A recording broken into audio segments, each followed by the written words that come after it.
Headlines brought to you by Chitale Bandhu. नमस्कार, good morning, सुप्रभात। आपण पाहताय एबीपी माझा। मी श्रुती कुलकर्णी। बुलेटिन मध्ये आपले स्वागत। राज्यभरातील महत्त्वाच्या घडामोडींचा आपण वेगवान आढावा घेऊया 100 हेडलाइन्स मधून। आजपासून पुढचे 3 दिवस विधानसभेचं विशेष अधिवेशन, नवनिर्वाचित आमदारांचा शपथविधी पार पडणार, तर 9 डिसेंबरला नव्या विधानसभा अध्यक्षाची निवड होणार।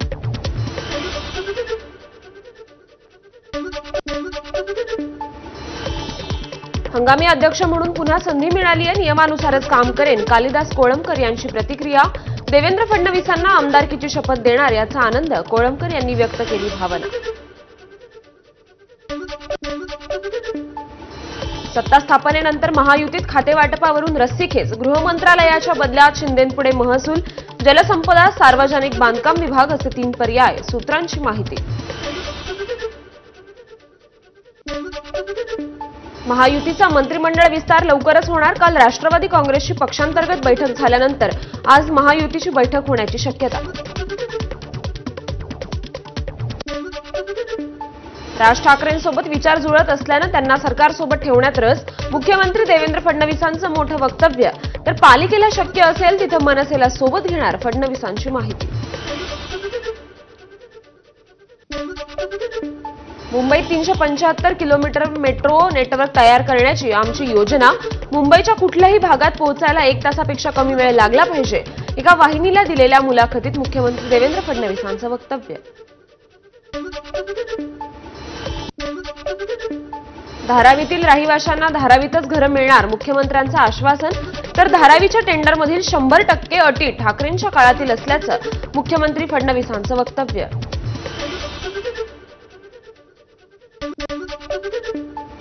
श्रीकर परदेशी यांची मुख्यमंत्री देवेंद्र फडणवीसांच्या सचिवपदी नियुक्ती।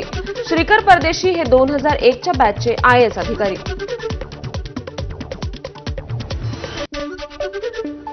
उपमुख्यमंत्री अजित पवारांना मोठा दिलासा, जप्त केलेली अजित पवारांची संपत्ती आयकर विभागाकडून मुक्त, दिल्लीच्या ट्रिब्युनल कोर्टाचा महत्त्वाचा निर्णय। आयकर विभागाने जप्त केलेली अजित पवारांची मालमत्ता सही सलामत परत केली। लोकशाही बळकटीकरणाचा हा खडतर लढा, भावना गवळी, यशवंत जाधव, रवींद्र वायकर, राहुल कनालसह इतर काही लोकांनीही लढला होता, सुषमा अंधारेंची प्रतिक्रिया। शपथविधी सोहळ्याचे खास क्षण मुख्यमंत्री देवेंद्र फडणवीसांकडून शेअर, मुंबईतील आझाद मैदानावर राज्य सरकारचा भव्य शपथविधी सोहळा पार पडला।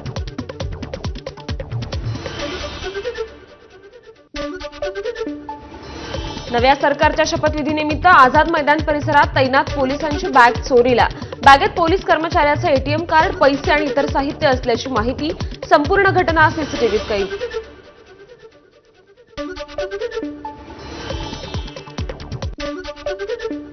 शपथविधी सोहळ्याच्या जाहिरातीमध्ये राजर्षी शाहू महाराजांचा फोटो न छापणं हे जाणीवपूर्वक केलेलं षडयंत्र, खासदार शाहू महाराजांचा आरोप, राज्य सरकारनं माफी मागावी, शाहू महाराजांची मागणी। वर्षा निवासस्थानी लावलेल्या पाटीवरचा मुख्यमंत्री शब्द झाकला, एकनाथ संभाजी शिंदे यांचं नाव तसंच ठेवत त्याखालचा मुख्यमंत्री शब्दावर कागद चिटकवला। एकनाथ शिंदे आता नंदनवन या शासकीय निवासस्थानी राहणार। अजित पवारांच्या उपस्थितीत पराभूत उमेदवारांची देवगिरीवर बैठक, पराभूत उमेदवारांकडून मित्रपक्षाच्या मदतीच्या संदर्भात प्रश्न उपस्थित, तर भाजपच्या भूमिकेबाबतही व्यक्त केली नाराजी।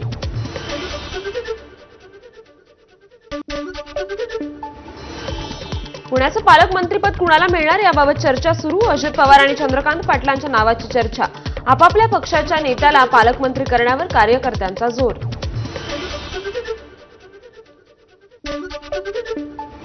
स्थानिक स्वराज्य संस्थांच्या निवडणुका असल्यामुळे अमरावतीत भाजपचाच पालकमंत्री होईल, प्रवीण पोटे यांना विश्वास। देवेंद्र फडणवीसांनी कंत्राटी भरतीचा निर्णय रद्द करावा, नाना पटोलेंची मागणी, तर गृह खातं फडणवीस स्वतःकडे ठेवतील आणि महाराष्ट्र ड्रग्ज मुक्त करतील, पटोलेंनी व्यक्त केली अपेक्षा। मुख्यमंत्री बनवण्याची वेळ आली तेव्हा शिवसैनिकाला मुख्यमंत्री करण्याऐवजी उद्धव ठाकरे स्वतःच मुख्यमंत्री झाले, शिंदेंच्या शिवसेनेचे नेते शंभूराज देसाईंची टीका।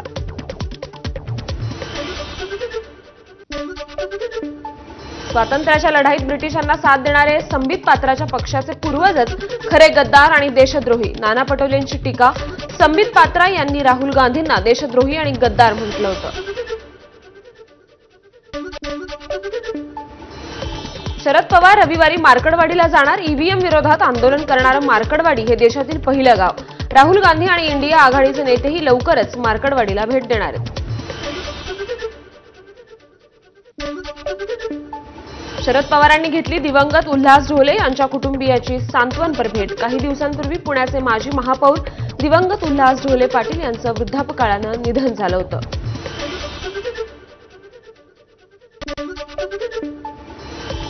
मनोज जरांगेंचा राज्य सरकारला नवा अल्टिमेटम. 5 जानेवारीपर्यंत मराठा आरक्षणाचा विषय मार्गी लावा, अन्यथा मराठी पुन्हा आंदोलन करून सरकारला घेरणार. मनोज जरांगेंचा इशारा.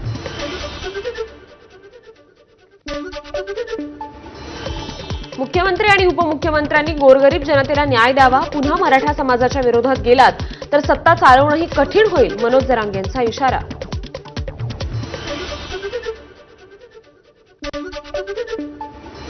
भाजपचे ज्येष्ठ नेते मधुकर पिचड यांचं ब्रेन स्ट्रोकमुळे निधन. वयाच्या 84व्या वर्षी घेतला अखेरचा श्वास. गेल्या 1.5 महिन्यांपासून त्यांच्यावर उपचार सुरू होते.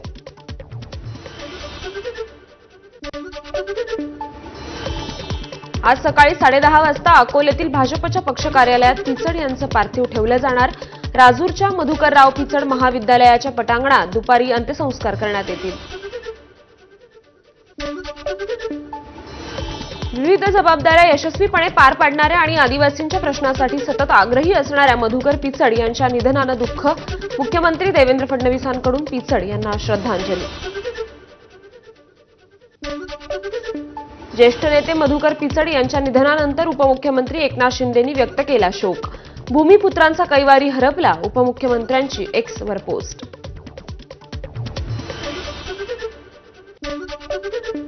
महाराष्ट्राच्या राजकीय सामाजिक क्षेत्रातील मार्गदर्शक नेतृत्व हरपलं. उपमुख्यमंत्री अजित पवार यांची पिचड यांना श्रद्धांजली. आदिवासी समाजाचं नेतृत्व करणारा नेता हरपला. माझ्यासाठी हा व्यक्तिगत धक्का. मधुकर पिचड यांच्या निधनानंतर छगन भुजबळांची प्रतिक्रिया. भुजबळांनी काही दिवसांपूर्वीच घेतली होती पिचड यांची भेट. एका चांगल्या सहकार्याला गमावल्याचं दुःख. महाराष्ट्रातल्या आदिवासी समाजासाठी मधुकर पिचड यांनी आयुष्य घालवलं. या शब्दात शरद पवारांची मधुकर पिचड यांना श्रद्धांजली. ज्येष्ठ नेते राज्याचे माजी मंत्री मधुकरराव पिचड यांचं निधन झाल्याची बातमी अतिशय दुःखद. पिचड कुटुंबियांना हे दुःख सहन करण्याची शक्ती मिळो ही ईश्वरचरणी प्रार्थना. सुप्रिया सुळेंकडून मधुकरराव पिचड यांना श्रद्धांजली. मधुकर पिचड यांच्या जाण्यानं केवळ त्यांच्या कुटुंबियांचीच नाही तर महाराष्ट्राची हानी झाली. शरदचंद्र पवार पक्षाचे खासदार निलेश लंके यांची भावना. मधुकर पिचड यांना माजी केंद्रीय राज्यमंत्री डॉक्टर भारती पवारांकडून श्रद्धांजली. रुग्णालयात जाऊन भारती पवारांनी घेतलं पिचड यांच्या पार्थिवाचं दर्शन. श्रीगोंद्यातील भाजपचे आमदार विक्रम पाचपुतेंनी वाहिली मधुकर पिचड यांना श्रद्धांजली. नेता कसा असावा हे पिचड यांच्याकडे बघून कळतं. पाचपुते यांची प्रतिक्रिया. माजी आमदार शहाजी बापू पाटलांचा पुतण्या सागर पाटील यांच्या गाडीवर अज्ञाताकडून दगडफेक. कार्यकर्ते कार्यालयातच असताना हा प्रकार घडला. पोलिसांकडून दगडफेक करणाऱ्याचा आता शोध सुरू. रत्नागिरीत कोकणातील महाविकास आघाडीच्या नेत्यांनी एकत्र येत केलं ईव्हीएम विरोधात आंदोलन. ईव्हीएम नको, मतपत्रिकांवर मतदान घ्या अशी घोषणाबाजी.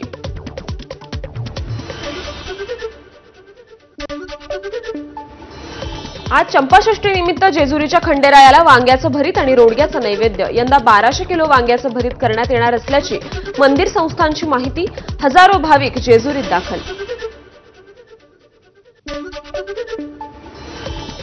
नाताळ दिवशी महाराष्ट्र लोकसेवा आयोगामार्फत घेण्यात येणारी परीक्षा पुढे ढकलावी. अल्फा ओमेगा ख्रिश्चन महासंघाची मागणी. लोकसेवा आयोगाच्या अध्यक्षांना पाठवलं पत्र. नांदेडच्या गुरुद्वारामध्ये दान स्वरूपात आलेल्या दागिन्यात गैरव्यवहार झाल्याची याचिका औरंगाबाद खंडपीठात दाखल. 94 किलोचे दागिने वितळवून 48 किलो झाल्याचा आरोप करत ही याचिका दाखल. मुंबई पुणे द्रुतगती मार्गावर ITM प्रणालीद्वारे वाहनावर नजर, वाहतूक नियमांचं उल्लंघन करणाऱ्या वाहनांना ई-चलान देण्यात येणार.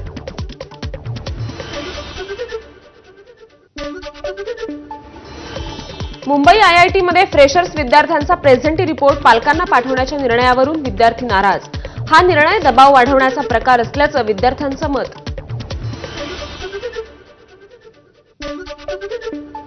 वैद्यकीय अभ्यासक्रमाचं पदव्युत्तर शिक्षण घेणाऱ्या 116 विद्यार्थ्यांना प्रवेश प्रक्रियेत दिलासा. 15 डिसेंबरपर्यंत दिली मुदतवाढ. अनुभवाधारित गुण नसल्यानं डॉक्टर आशिष कुमार पाटणी यांनी दाखल केली होती याचिका. देशात नवी 85 केंद्रीय आणि 28 नवोदय विद्यालयं सुरू केली जाणार. सध्या सुरू असलेल्या 1256 विद्यालयात सुमारे 13,56,000 विद्यार्थी शिक्षण घेत असल्याची केंद्रीय मंत्री अश्विनी वैष्णव यांची माहिती. सिंधुदुर्गामधील आंबोली ते तिलारी भागात 8 पट्टेरी वाघ. वाघांच्या सुरक्षेसाठी वनविभाग ठोस पावलं उचलणार. रात्रीच्या वेळी शिकार करणाऱ्यांवर ड्रोनच्या माध्यमातून लक्ष ठेवण्यात येणार. खिशात ठेवलेल्या मोबाईलचा स्फोट झाल्यानं गोंदियातील एका शिक्षकाचा मृत्यू. सुरेश संग्रामे असं मृत्यू झालेल्या व्यक्तीचं नाव, तर त्यांच्यासोबत असलेले नथू गायकवाडही गंभीर जखमी.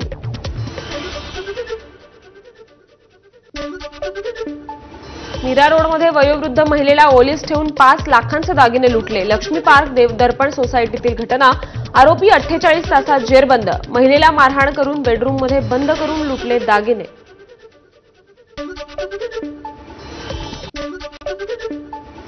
वडोदरा द्रुतगती महामार्ग वादाच्या भोवऱ्यात. पालघरमध्ये शेतकऱ्याच्या पत्नीची आत्महत्या. प्रकल्पग्रस्त जमिनीचा योग्य मोबदला न दिल्यानं आत्महत्या केल्याचा कुटुंबियांचा आरोप.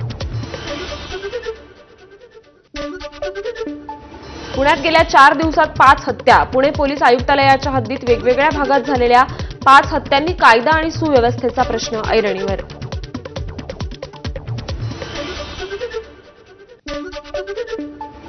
वसईमध्ये जमिनीच्या वादावरून काका पुतण्यामध्ये तुंबळ हाणामारी. या प्रकरणी एकाच कुटुंबातील 4घांवर गुन्हा दाखल. घटनेचा व्हिडिओ सोशल मीडियावर व्हायरल.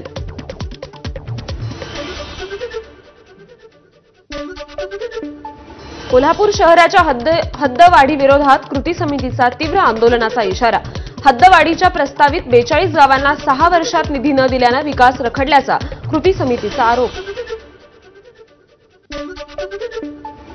बोईसर तारापूर औद्योगिक कार्यक्षेत्रात कारखान्यांमधून निघणारं रासायनिक सांडपाणी नाल्यात सोडल्याचं समोर. प्रदूषण नियामक मंडळाने तपासणीसाठी घेतले पाण्याचे नमुने.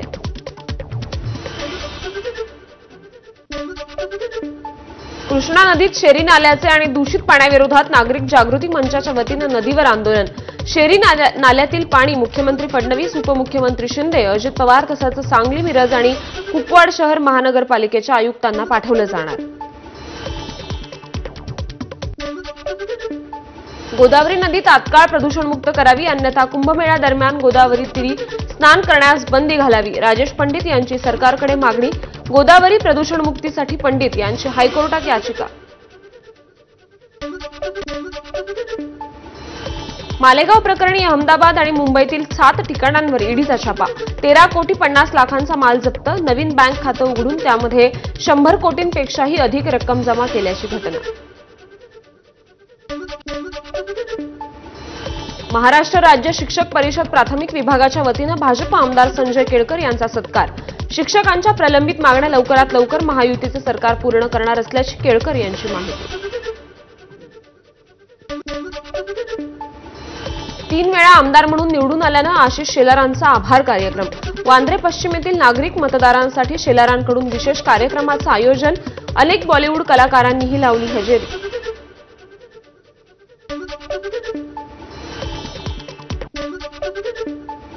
जागतिक मराठी संमेलनात बीव्हीजी ग्रुपचे अध्यक्ष हनुमंतराव गायकवाड यांना जागतिक मराठी भूषण, तर एबीपी माझाचे संपादक राजीव खांडेकर यांना जागतिक मराठी गौरव पुरस्कार प्रदान केला जाणार.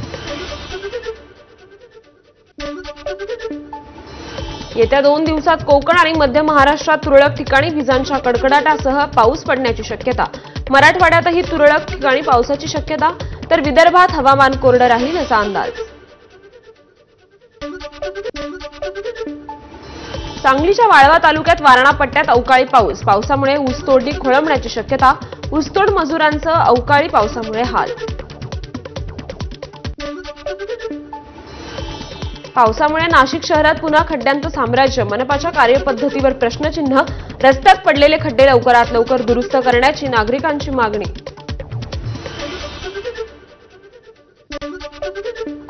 अहिल्यानगरमध्ये झालेल्या पावसाचा कांदा उत्पादकांना फटका. कांद्याच्या पोत्यात पाणी शिरल्यानं शेतकऱ्यांचं मोठं नुकसान.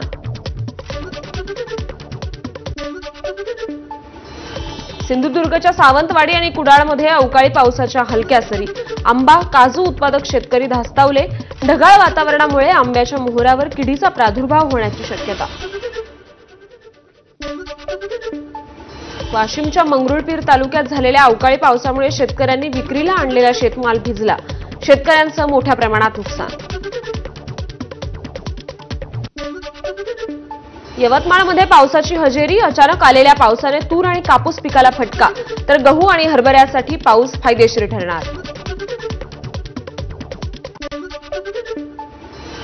हेंगल चक्रीवादळामुळे पडत असलेल्या पावसानं शेतकऱ्यांचं काही प्रमाणात नुकसान होऊ शकतं. हवामानशास्त्रज्ञ SD सानप यांची माहिती. राज्यात यंदा थंडी कमी असणार असल्याचंही नोंदवलं निरीक्षण. नंदुरबारमध्ये पीक विमा काढण्यावरून शेतकऱ्यांची नाराजी. खरीप हंगामात नुकसान भरपाई न मिळाल्यानं पीक विमा का काढायचा, शेतकऱ्यांचा सवाल.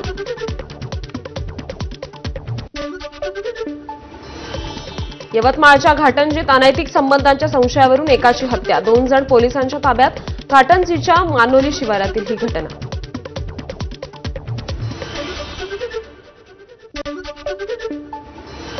सिंधुदुर्गच्या दोडामार्गमध्ये भाजी वाहतूक करणाऱ्या टेम्पोच्या धडकेत शाळकरी मुलीचा मृत्यू.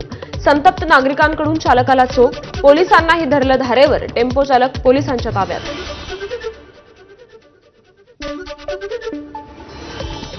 चिपळूण गुहागर मार्गावर टेम्पो ट्रॅव्हल्सला अपघात. अपघातामध्ये 13 ते 15 जण जखमी.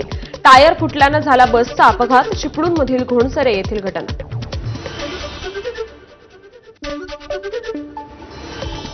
जळगाव शहराला पाणी पुरवठा करणारी ब्रिटिशकालीन पाईपलाईन चोरीला. या प्रकरणी पोलिसांकडून 6 जणांविरोधात गुन्हा दाखल.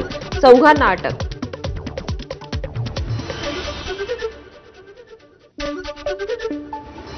सिंधुदुर्गच्या वेंगुर्ल्यामध्ये गोडेमुखाच्या जत्रोत्सवाला भाविकांची मोठी गर्दी. शेकडो भाविकांनी कोंबड्या घेऊन फेडला नवस.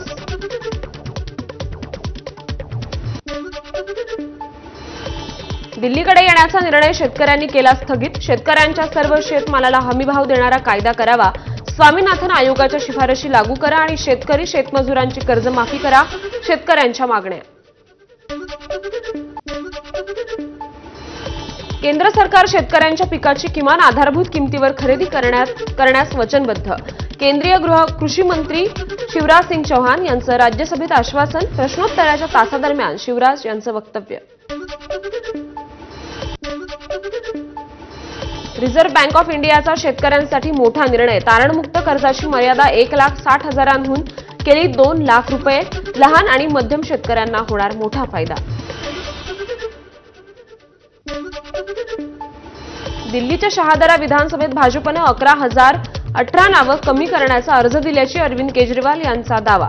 भाजपची यादी 75% चुकीची असल्याचाही केजरीवालांचा दावा.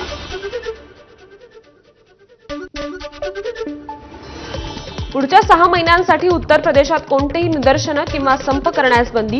कोणत्याही सरकारी विभागाच्या किंवा महामंडळाच्या कर्मचाऱ्यांनी संप केल्यास ESMA अंतर्गत कारवाई होणार. उत्तर प्रदेशचे मुख्यमंत्री योगी आदित्यनाथांनी घेतलं काशी विश्वनाथाचं दर्शन. मंदिर प्रासादातील 11 LED स्क्रीन्सचं योगी आदित्यनाथांच्या हस्ते उद्घाटन. 500 वर्षांपूर्वी बाबरच्या सेनापतींनी जे अयोध्या आणि संभलमध्ये केलं तेच आज बांगलादेशमध्ये होत आहे. या तिघांचाही DNA समान आहे. अयोध्येतील रामकथा पार्क येथे 43व्या रामायण मेळ्याच्या उद्घाटन करताना योगी आदित्यनाथांचं वक्तव्य. विकी गोस्वामीशी लग्न केलेलं नाही, सिंगल आहे. ममता कुलकर्णीनं केलं स्पष्ट. ममता कुलकर्णी 24 वर्षांनंतर परतली आहे भारतात. विकी गोस्वामी ड्रग्ज तस्करीच्या आरोपाखाली दुबईच्या तुरुंगात आहे.